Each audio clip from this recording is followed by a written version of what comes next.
Some years ago, I was doing a workshop for a Michigan university.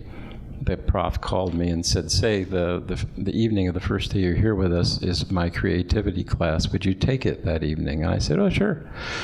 And he said, "Well, just give us your definition of creativity." And I said, "Oh, sure." And then I got to thinking about it and preparing it. It was really, really hard. And in fact, I could not really come up with a definition of creativity. But what I did offer those people was a list of 7 questions that I think creative people have to face. And I think it goes beyond creative folks. I mean, it's creative institutions. And so let's just walk down through those. And I if you want a hard copy, I brought plenty for this evening. The first is, what's my tolerance for failure, and what do I do when everything goes wrong? I love this list. Absolutely love it. You know, the standout example for me was, just getting over the hump of those first 3 years of business and then being thrust into an unanticipated move. One digs deep. The second is, am I able to see? Can I answer it too? Yeah. Can I answer these two? Please. Okay. Yeah, would you? That would be great. Please. I love this list of questions. Deep breaths. No, actually, I don't have a good answer for it, but I just thought it would be a fun game to play if we. Okay, we'll play. But I think I have a high tolerance for failure. I will say that. Well, when I was diagnosed with what was at the time called a terminal illness, and the oncologist said, "Well, you'll just have to figure out how you're going to handle this." He said, "But I'll tell you, the people who handle terminal diagnosis the very best of all are farmers." And I said, "Really, farmers?" He said, "In my opinion, it's farmers." I said, "Why?" He says, "They're dealing with failure all the time, and there's so much in their lives that's out of control." So, I mean, this question really, in a way, doesn't have an answer. It's an opportunity for you to reflect on your own perceived tolerance for failure, and there'll probably be some things in there that help you. Get ready to answer number 2, Amy.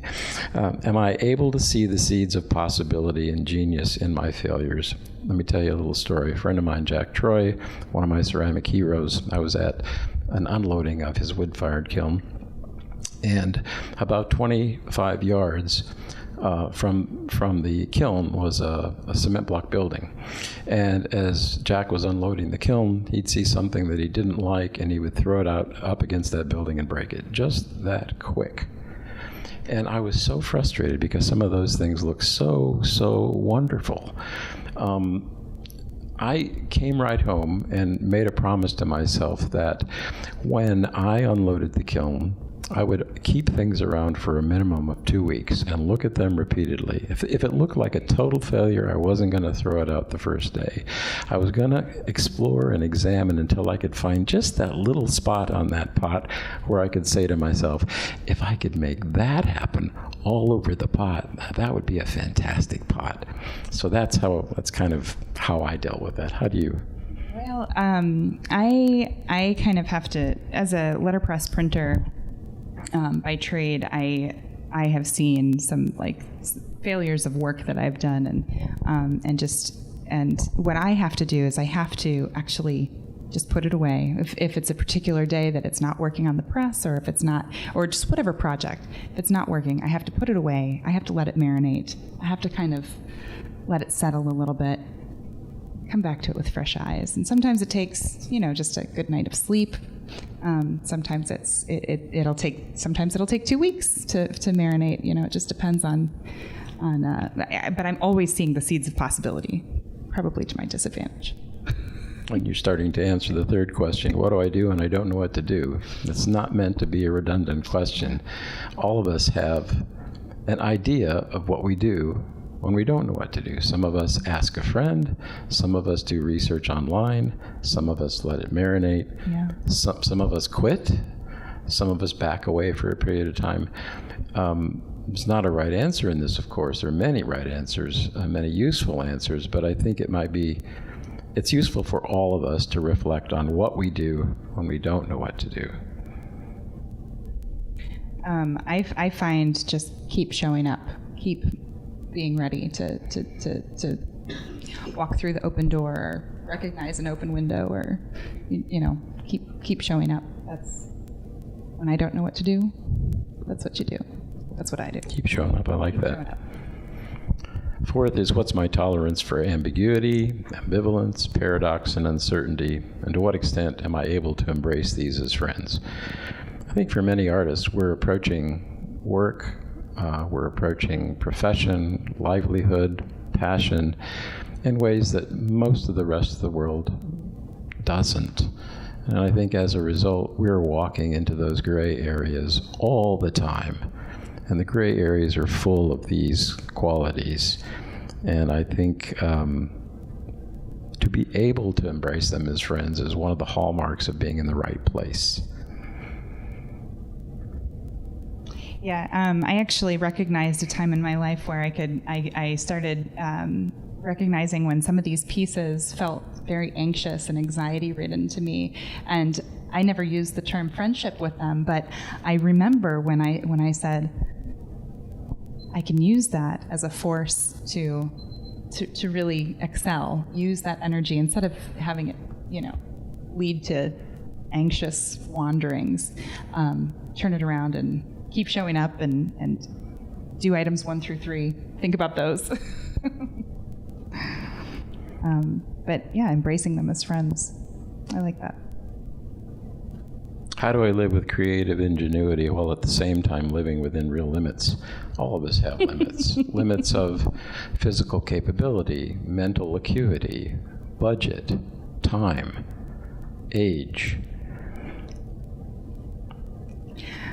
I was fortunate enough this summer to have been invited to the Google campus in June, and I met the art director there, or one of the art directors, creative directors. She's the art director, creative director, and we got to talking, and I thought, boy, is this your dream job or what? Because this sounds like, it seems like you're working for Google. This, you're doing all this creative direction, and she goes, well, I used to work for Apple, and Apple had limitations on projects.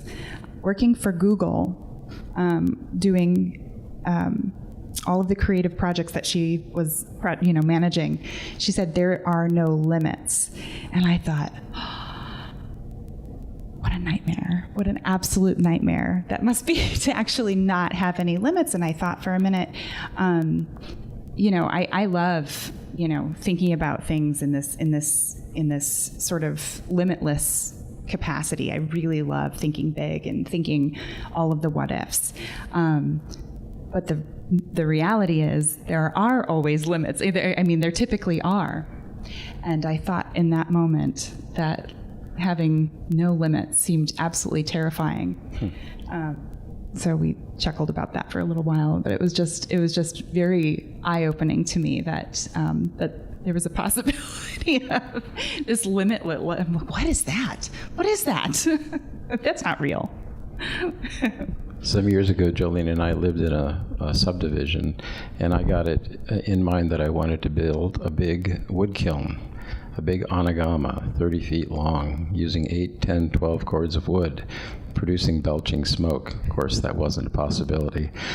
I didn't have the means to move to a property at that time where I could build that thing. And what I ended up doing was building in the side yard a kiln that had never been built before. I checked with several kiln building consultants and asked them what they thought about the idea, and to a person they said it won't work. And I was stubborn enough to try it. And I created a kiln that I fired for 15 days, 24/7. Around the clock, 15 days. The first 12 days I was able to do by myself and work at my job full time.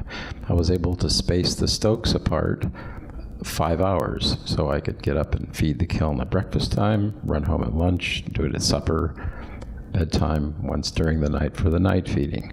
So there was a set of real limitations that helped me design a brand new wood-firing kiln design.